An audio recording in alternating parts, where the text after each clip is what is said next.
Lecture du livre du Deutéronome.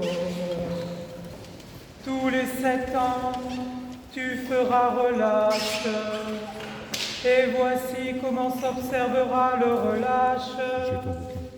Quand on aura publié le relâche en l'honneur du Seigneur, tout créancier qui aura fait un prêt à son prochain se relâchera de son droit. Il ne pressera pas son prochain et son frère pour le paiement de sa dette. Tu pourras presser l'étranger, mais tu te relâcheras de ton droit pour ce qui t'appartiendra chez ton frère. Toutefois, il n'y aura point d'indigent chez toi, car le Seigneur te bénira dans le pays que le Seigneur ton Dieu te fera posséder en héritage, pourvu seulement que tu obéisses à la voix du Seigneur ton Dieu, en mettant soigneusement en pratique tous ces commandements que je te prescris aujourd'hui.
Lecture de l'épître du bienheureux apôtre Paul aux Éphésiens.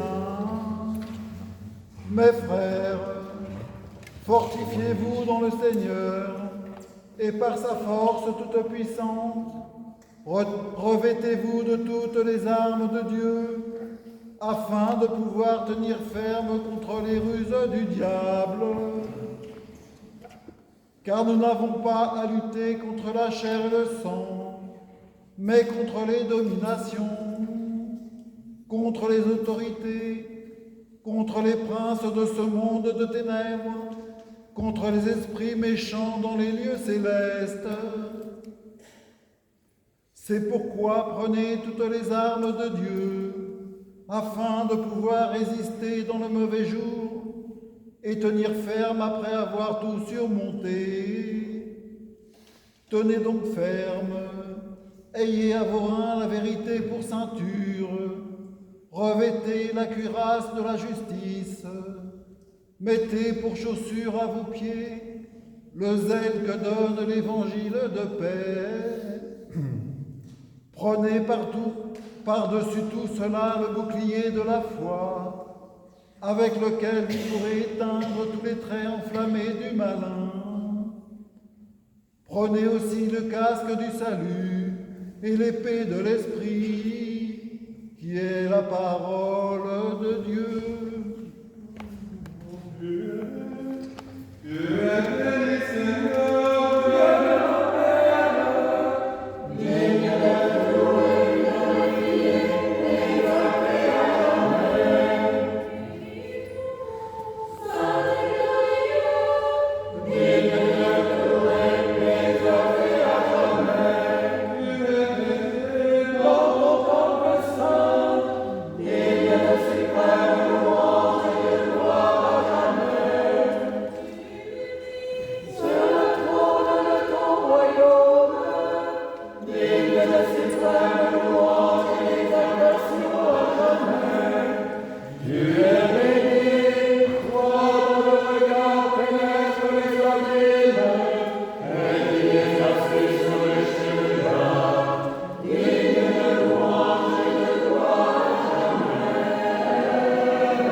Le maître de ce serviteur le laissa aller et lui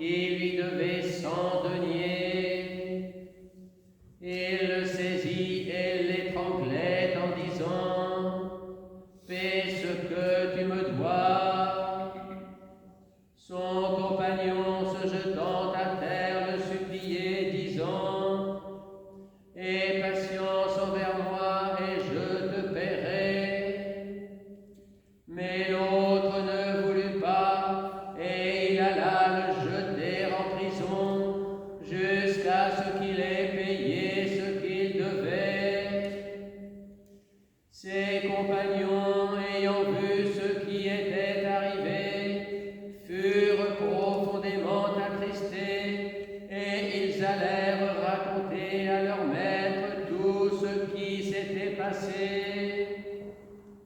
Alors le maître fit appeler ce serviteur et lui dit: Méchant serviteur, je t'avais remis en entier ta dette, parce que tu m'en avais supplié.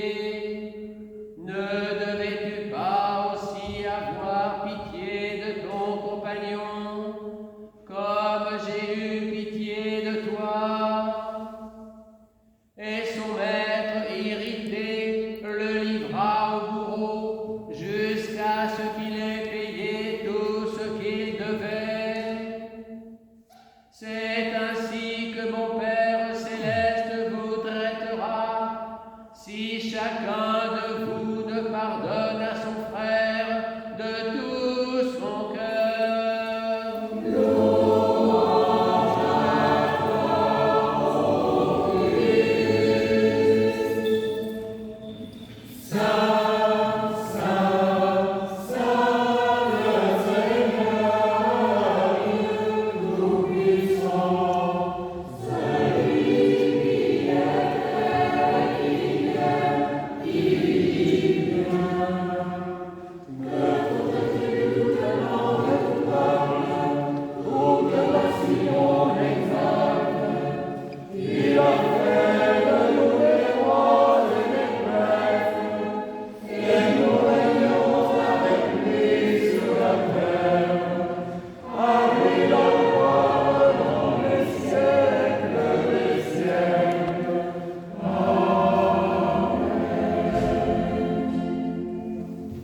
Lecture du calendrier liturgique pour la semaine à venir.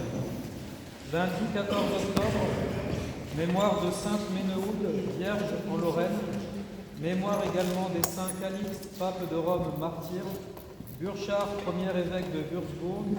Engadrem, abbesse de Loroer, protectrice de Beauvais. Vêpres à 19h. Mardi 15 octobre, mémoire de Saint Eutyme le Thessalonicien, abbé. Mémoire également des saints Agilée, martyr à Carthage, Brunon, évêque martyr en Prusse, Cana, évêque de Marseille, Aurélie, recluse à Strasbourg, Léonard, abbé au Mans. Liturgie vespérale à 19h. Mercredi 16 octobre, mémoire de Saint Gall, abbé apôtre de la Suisse, et dédicace du sanctuaire du Mont-Tombe commémorant les apparitions de l'archange Michel. Mémoire également des saints Éloque, martyr dans les Vosges, Lul, évêque de Mayence, Dulcide, évêque d'Agen, Conogan, évêque de Quimper, Junien, solitaire en Limousin. Mémoire de la mort de Marie-Antoinette, reine de France. Liturgie vespérale à 19h. Jeudi 17 octobre, mémoire de Saint-André de Crète, moine, martyr à Constantinople pour les saintes icônes. Mémoire également des saints Héron, évêque d'Antioche, martyr, Bérère, évêque du Mans, Anstrude, vierge et abbesse à Laon. Liturgie vespérale à 19h. Vendredi 18 octobre, mémoire de Saint Luc, évangéliste et martyr, patron des iconographes. Mémoire également des saints Asclépiade, évêque d'Antioche, martyr, Monon, ermite, martyr en Ardennes. Liturgie vespérale à 19h. Samedi 19 octobre, Saint Savinien, premier évêque de Sens, Potentien et leurs compagnons martyrs. Mémoire également des saints Ptolémée et Lucius, martyrs à Rome, Aquilin, évêque d'Évreux, Livan, évêque de Senlis, et Fritzwyd, vierge et abbesse à Oxford. Vêpres à 19h. Dimanche 20 octobre, 22e dimanche après la Pentecôte, Dieu et César. Mémoire de Saint Capret et Sainte Foy, martyrs avec leurs compagnons à Agen. Mémoire également des saints Irène, vierge et martyr à Tomar, Artème, martyr à Antioche, et Saint Dulphe, ermite à Reims. Donc il y aura la liturgie précédée des laudes à 10h. Et avec pas tout à fait, c'est presque ça. Il y aura surtout un paterne dimanche prochain. J'invite les servants de l'Église qui seront présents dimanche prochain à venir me voir après la liturgie pour qu'on s'organise et mettre en place les choses. Il y a beaucoup de choses à faire, remplir le baptistère, préparer la table, les serviettes, etc. Et le chœur également.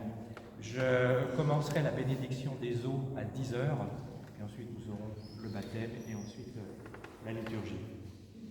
Je vais essayer de parler un peu plus fort parce qu'on n'entend rien. Bon, je vais parler plus fort. Alors, habituellement, c'est moi qu'on accuse de ne pas entendre, donc je vais faire un effort pour vous faire de la publicité.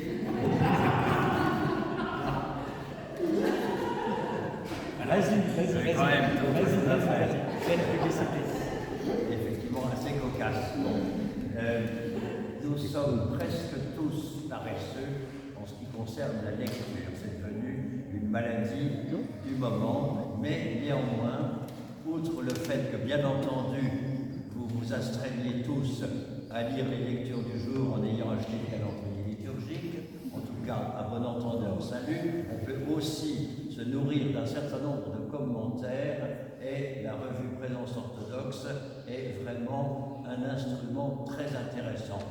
Lisez-la, prenez le temps, et éventuellement, si vous n'êtes pas d'accord avec les auteurs, faites-le savoir.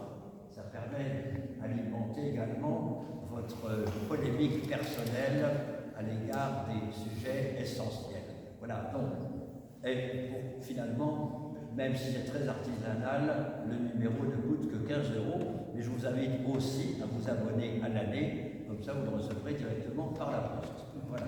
Merci Père Vincent, je n'ai plus rien à rajouter. J'enfonce le clou de ce qu'a dit le Père Vincent.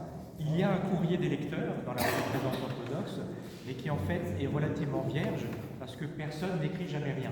Donc il n'y a jamais de retour sur ce qui est écrit. Donc du coup, la partie courrier des lecteurs est vide et n'existe donc pas. Et donc comme le dit le Père Vincent, chaque lecteur est fondé, s'il est en désaccord ou s'il veut apporter quelque chose, à envoyer un message, tout simplement, à la revue, et éventuellement on publiera le message et la réponse de l'auteur concerné par le message. Et alors j'ajoute en complément que justement pour vous préparer à tout cet exercice, eh bien demain soir il y aura des cours de l'Institut, lundi soir le diacre Luc donnera son cours habituel, et mardi le Bruno Ouvert, qui est ici présent, qui dirige le chœur, qui vous parlera de Maxime et de son miraculeux travail. Voilà. Et mercredi, nous aurons l'évêque Philippe. Et en plus, mercredi, nous aurons l'évêque Philippe qui fera un cours sur la liturgie, donc un cours qui durera le semestre, le premier semestre, sur la liturgie, sa gestuelle, son symbole, etc. Donc dimanche prochain, bénédiction des eaux à 10h, puis ensuite baptême et liturgie. Au nom du Père, et du Fils et du Saint-Esprit. Alors, cette péricope que nous avons entendue, la péricope de la dette remise, j'espère qu'elle vous a agacé, les amis, parce que moi, elle m'agace toujours. Je trouve ça agaçant de voir quelqu'un à qui on remet tout et qui lui-même ne remet rien aux autres. En premier abord, c'est agaçant, je trouve. Mais ça nous amène à nous poser des questions, évidemment, à réfléchir. Et bien souvent, nous nous posons la question suivante. Comment l'homme peut-il être sauvé? Comment peut-il être sauvé? Dans l'évangile de ce jour, nous y trouvons une réponse simple et précise. Notre salut est entre nos mains. Notre salut est entre nos mains. Pardonnons et nous serons pardonnés. Par cette parabole, le Christ installe une nouvelle fois une nouvelle logique. Comme souvent, il nous amène à déplacer notre regard et à nous décentrer de notre humanité déchue. Le royaume des cieux est comparable à un roi qui voulait régler ses comptes avec ses serviteurs, nous fait-il comprendre. Et il ouvre alors à notre regard une nouvelle dimension, non plus uniquement celle du pardon, mais celle d'un royaume et celle de dette. Cette parabole veut nous faire comprendre qu'à travers cet homme qui s'empresse d'exiger une somme négligeable, alors qu'on vient d'effacer une somme énorme à son endroit, Jésus nous montre que notre existence humaine s'inscrit sous le signe de la dette et surtout de la remise de la dette. Nous aussi, comme cet homme, nous avons bien souvent, moi le premier, des dettes envers les autres. Rappelez-vous la prière du Notre Père que nous allons dire dans quelques instants. Notre Père qui est aux cieux, etc., etc. Remets-nous nos dettes comme nous remettons à nos débiteurs. Nous le disons. Faisons-le. Dieu nous a dit, remettez et il vous sera remis. C'est-à-dire que je vous ai remis le premier. Remettez selon mon exemple. Car si vous ne remettez pas, je vous rappellerai devant moi et je reviendrai sur le pardon que je vous ai accordé.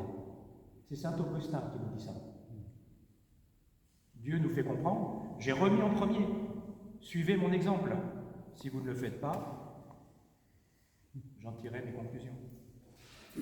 Nous-mêmes, nous attendons de Dieu que grâce à une seule de ses paroles de miséricorde, les portes de la vie éternelle s'ouvrent pour nous et devant nous. Cependant, reconnaissons-le, nous fermons bien souvent ces mêmes portes au nez de notre prochain. Pour le Christ, le pardon et la réconciliation sont plus importants que le culte et les offrandes. Rappelez-vous, lorsque tu présentes ton offrande à l'autel, si tu te souviens que ton frère a quelque chose contre toi, laisse là ton offrande, va d'abord te réconcilier avec ton frère, puis reviens présenter ton offrande, nous dit saint Matthieu. Disons-le, je ne vois pas souvent les gens faire ça. Qu'en pensez-vous, vous? Jésus pouvait demander à Pierre et aux autres disciples de pardonner sans limite, parce que lui-même a su donner l'exemple sur la croix. Rappelez-vous, sur la croix. Père, pardonne-leur, car ils ne savent pas ce qu'ils font. Il nous rappelle aujourd'hui que le pardon est la caractéristique la plus importante du chrétien. Et elle fait partie de ce qu'on nomme la charité. Combien de fois dois-je pardonner? La question est posée et demandée. Mais le pardon est-il une question de chiffres, de nombre? Non, bien sûr. Comme tout ce qui est essentiel. L'amour, l'engagement, la vérité. Il n'y a pas de limite. La limite est sans limite. Elle est liée à notre foi qui dépasse notre raison. Rappelez-vous dimanche dernier, le dimanche de la foi. La foi n'est pas quelque chose de raisonné. La foi est. Elle est devant l'évidence de la création et de sa beauté, si on veut bien la voir. Elle se manifeste à travers l'Esprit Saint. Mais l'Esprit Saint ne parle pas à notre raison. Il parle à notre cœur. C'est donc notre cœur que nous devons apprendre à libérer et notre raison que nous devons apprendre à écraser. Apprendre à écraser notre rationalisme, notre intellect, notre vanité spirituelle même, faite parfois à base de théologie mal comprise et mal digérée. Jésus-Christ est le Seigneur de la sagesse et de la connaissance. Lui seul l'est. Renonçons à vouloir tout savoir, tout comprendre, tout contrôler à partir de nos pensées et de nos raisonnements, y compris, peut-être même d'abord, y compris vouloir comprendre Dieu par la raison. Car tout cela nous empêche d'ouvrir notre cœur à l'action du Saint-Esprit. Ouvrons notre cœur, laissons-le s'exprimer et permettons à l'Esprit Saint qu'il le touche et le convertisse. Saint Ignace d'Antioche, dans sa lettre aux Éphésiens, écrit que le commencement, c'est la foi, et la fin, c'est la charité. Les deux réunis, c'est Dieu. Et tout le reste qui conduit à la perfection de l'homme ne fait que suivre, nous dit-il. Le commencement, c'est la foi, la fin, c'est la charité, les deux réunis, c'est Dieu. Ou encore, celui qui se venge éprouvera la vengeance du Seigneur. Celui-ci tiendra un compte rigoureux de ses péchés. C'est dans le Siracide. Nous voulons tous que nos dettes soient effacées. Bien sûr. Nous voulons tous recevoir la miséricorde. mais reconnaissons que nous sommes peu à vouloir la donner. Quel genre de personnes sommes-nous quand nous voulons tout recevoir des autres, quand tout nous semble dû, alors que nous agissons comme si nous ne devons rien aux autres? Le geste de ce roi, qui efface une dette impossible à remettre, appelle une action identique envers autrui, une action qui permettra à la miséricorde de Dieu de nous pénétrer et d'agir en nous. Le saint évêque Jean de Saint-Denis disait « Cela peut paraître facile au début de pardonner, pour ce qui nous atteint peu, mais rapidement, il est beaucoup plus difficile de remettre les petites amertumes, les dédains ou les heurts que nous avons avec des proches. Lorsqu'on parle de pardonner, c'est pardonner jusqu'au bout et non superficiellement, nous dit-il. Dans cette parabole se dessine toute l'histoire de l'action de Dieu et de la conversion de nos cœurs. Qui est-ce qui est attendu? Cette parabole, finalement, nous enseigne la manière de vivre en chrétien. Jésus affirme que la miséricorde n'est pas seulement l'agir du Père, mais aussi celui de ses enfants.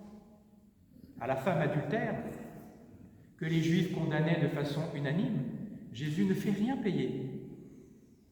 À la Samaritaine, qui en était à son 6e mari, Jésus ne fait pas la morale. Jésus ne fait pas payer les fautes. Il n'a jamais fait payer Pierre non plus pour son manque de foi sur la mer agitée ou ses renoncements. En réponse à sa trahison, rappelez-vous, il lui demande seulement à Pierre par 3 fois « M'aimes-tu ? M'aimes-tu ? M'aimes-tu » Il n'a jamais rien fait payer au fils prodigue, sa fugue. Il lui a remis avec empressement, au contraire, un anneau au doigt. Finalement, le seul obstacle qui puisse faire échouer la beauté de ce regard de miséricorde que Dieu porte sur nous, le seul obstacle qui puisse faire échouer cela, c'est nous-mêmes. Nous sommes appelés à être des créateurs d'un monde riche en compassion et en pardon. La miséricorde est l'essence même du message que Jésus-Christ nous a donné, que nous devons vivre et que nous devons transmettre à notre tour. Dieu compte sur notre miséricorde à tous, c'est-à-dire à chacun de nous, moi, vous, et envers tous, c'est-à-dire envers chacun de nous tous. Alors, ne tergiversons pas. Convertissons nos cœurs. Faisons cet effort, non pas dans un futur hypothétique et lointain, mais maintenant, tout de suite. À lui soit honneur et gloire dans les siècles des siècles. Amen.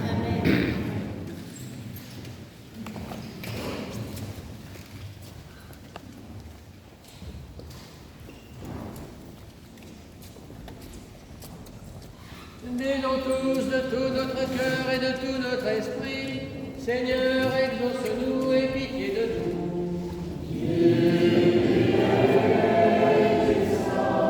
Pour la paix d'en haut, la tranquillité des temps, pour la Sainte Église qui s'étend jusqu'aux extrémités de la terre, et pour l'union de tous, prions le Seigneur.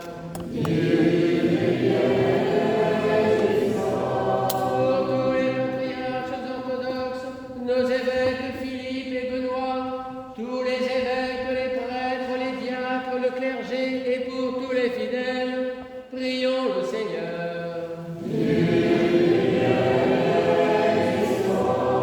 Pour ce temple, cette ville et ses habitants, pour notre pays et ceux qui le gouvernent, et en particulier Emmanuel, notre président, et Michel, chef de notre gouvernement, pour que Dieu leur donne la sagesse afin que nous vivions dans la paix et la tranquillité. Prions le Seigneur.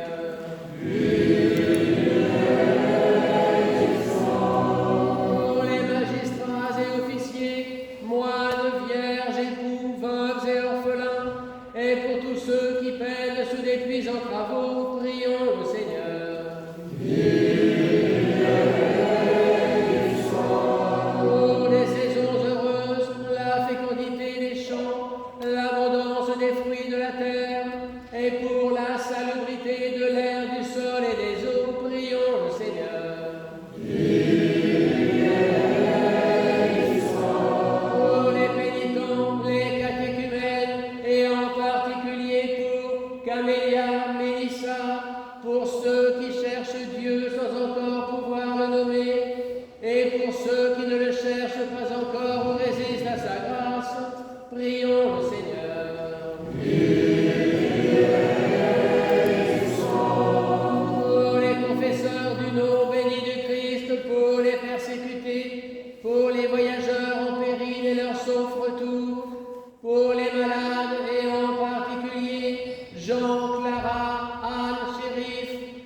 Michel Archange et des armées célestes, de Saint Jean-Baptiste le précurseur, des apôtres, martyrs, confesseurs, des saints Irénée le Nouveau, Jean de Saint-Denis, Carpus, Géraud, dont nous faisons mémoire, et de tous les saints.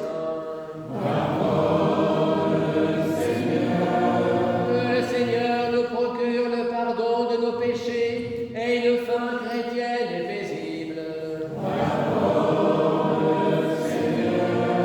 Que le Seigneur nous garde dans la sainteté et la pureté de la foi catholique et orthodoxe. Prions tous de tout notre cœur et de tout notre esprit.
Nous lui devons 10 000 talents et il nous remet notre dette.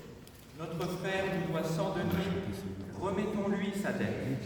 Si nous pardonnons à ceux qui nous calomnient ou nous oppriment, nous serons inondés par l'amour de Christ. C'est pourquoi, bien-aimés frères et sœurs, invoquez avec moi l'Esprit Saint, afin qu'il nous communique sa vertu ineffable, et que moi, prêtre indigne, que nous, prêtres indignes, nous osions apporter la sainte oblation de notre Seigneur Jésus-Christ. Car en vérité, c'est lui qui offre et qui est offert, qui reçoit et se distribue, coéternel au Père et à l'Esprit Saint, au siècle des siècles. Amen.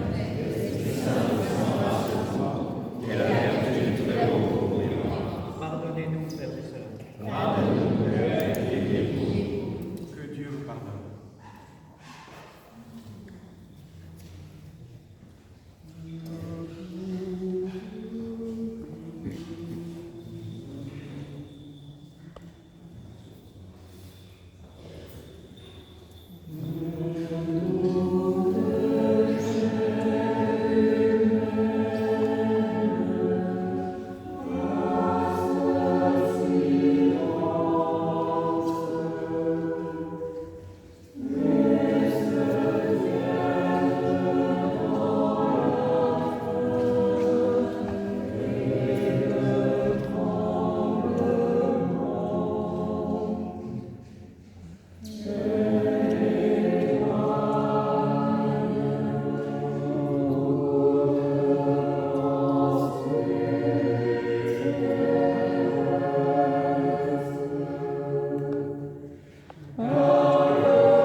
la veille de sa passion, prit du pain dans ses mains saintes et vénérables, leva les yeux au ciel vers toi, Père saint, Dieu tout-puissant et éternel, et rendant grâce, il le bénit, le rompit, et le donna à ses apôtres et disciples en disant: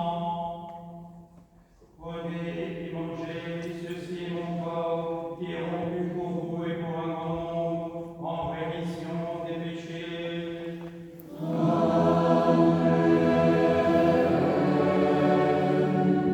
De même, après le repas, il prit la coupe, et rendant grâce, il la bénit, et la donna à ses apôtres et disciples en disant: Prenez et buvez-en tous, ceci est mon sang, le sang de la nouvelle et éternelle alliance, qui est répandu pour vous et pour un grand nombre, en rémission des péchés.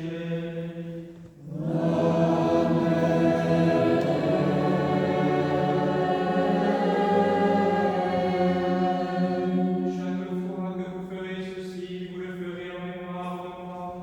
Vous proclamerez ma mort, vous annoncerez ma résurrection, vous espérerez mon retour, jusqu'à l'heure où je reviendrai vers vous du ciel avec gloire. Faisons donc le mémorial de sa passion très glorieuse, de sa résurrection de l'enfer, de son ascension au ciel et de son second et glorieux avènement. Nous qui sommes à toi, nous t'offrons ce qui est à toi pour ceux qui sont à toi. Cette offrande pure, cette offrande raisonnable, cette offrande non sanglante, et nous te demandons et te supplions, reçois cette oblation sur ton autel d'en haut, des mains de tes anges.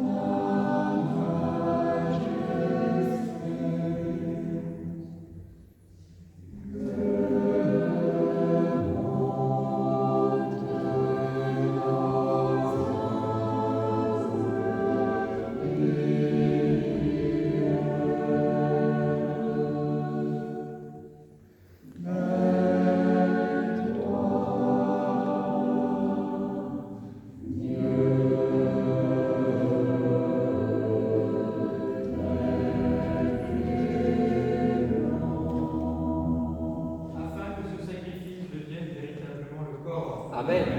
et le sang Amen.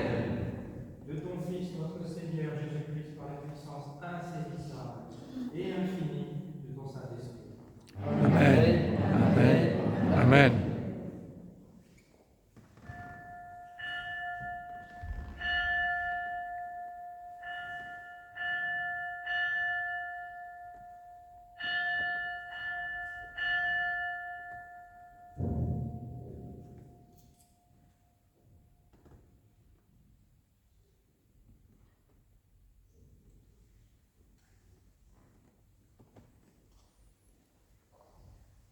Et que ces dons soient protection, bien portant et remède aux malades, procure la réconciliation aux frères en discorde, et augmente la paix et la charité en surabondance.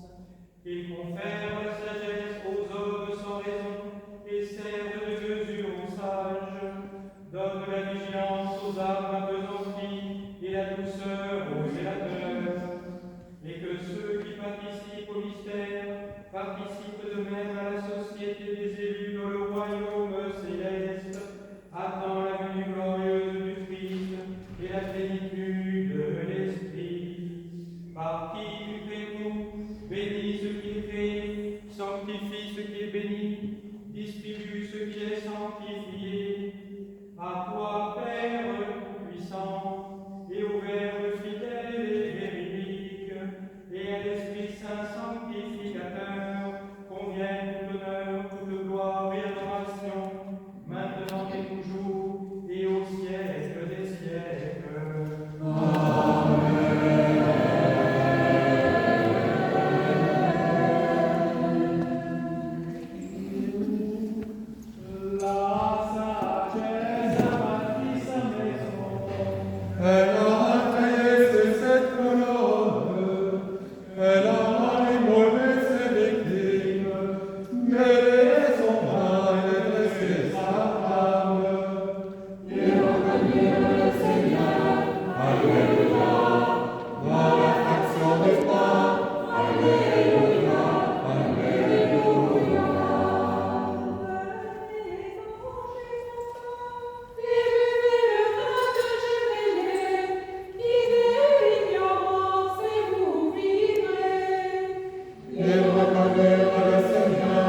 et dans ta vraie liberté.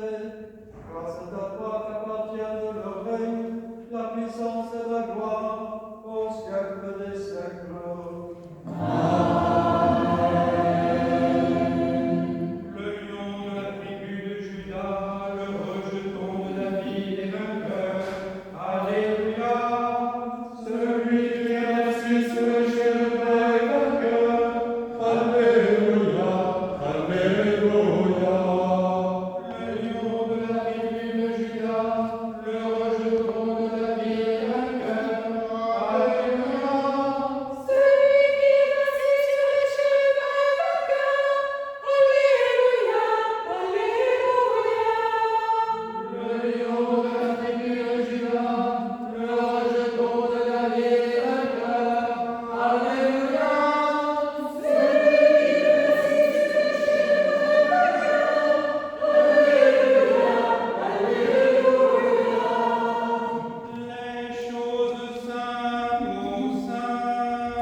Seigneur notre Dieu, toi qui es bon et miséricorde, miséricordieux et compatissant, considère avec bienveillance tes serviteurs et servantes ici présents. Pardonne-leur tous leurs péchés, volontaires et involontaires, conscients et inconscients.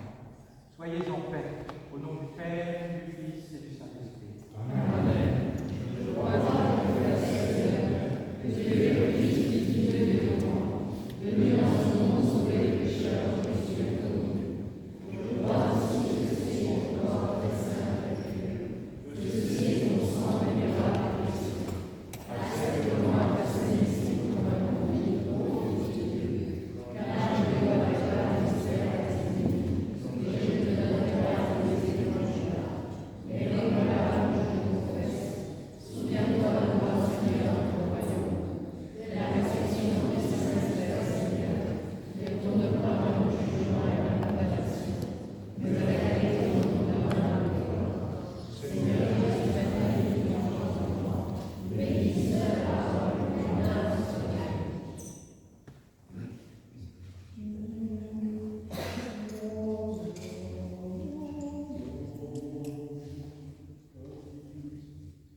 saints Géraud, confesseur en Auvergne, Carpus, compagnon de saint Paul, Antonin, évêque de Marseille, Léobon, ermite près de Limoges, et en faisant mémoire du 7e concile œcuménique, et par tous les saints, que le Dieu tout-puissant et miséricordieux vous bénisse par le Père, le Fils et le Saint-Esprit. Les solennités sont terminées. Allez en paix.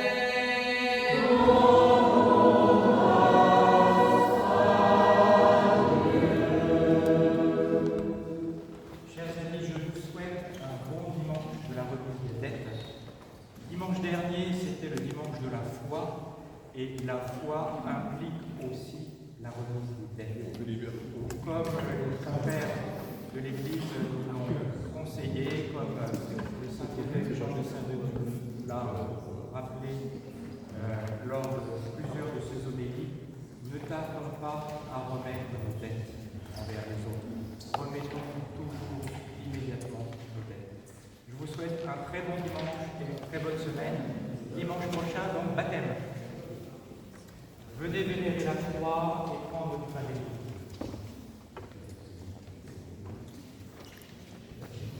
Les vertus dont j'ai dit,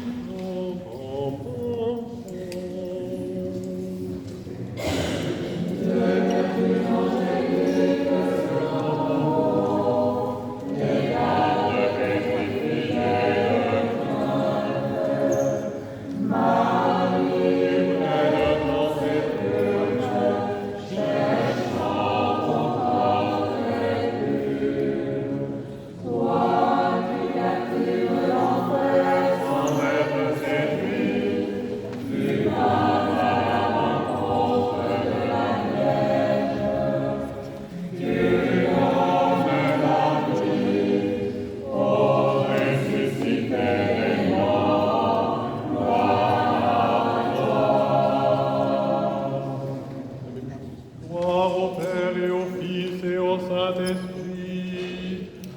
Les vertus angéliques que nous les gardes pétrifiés de crainte. Marie, pleine en sépulcre, cherchant ton corps perdu.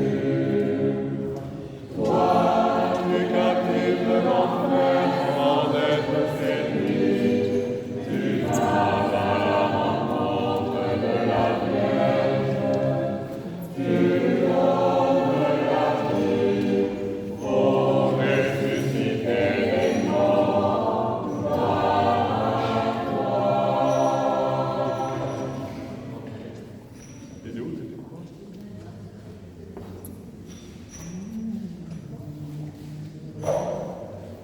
Que les célestes soient en liesse de la grâce.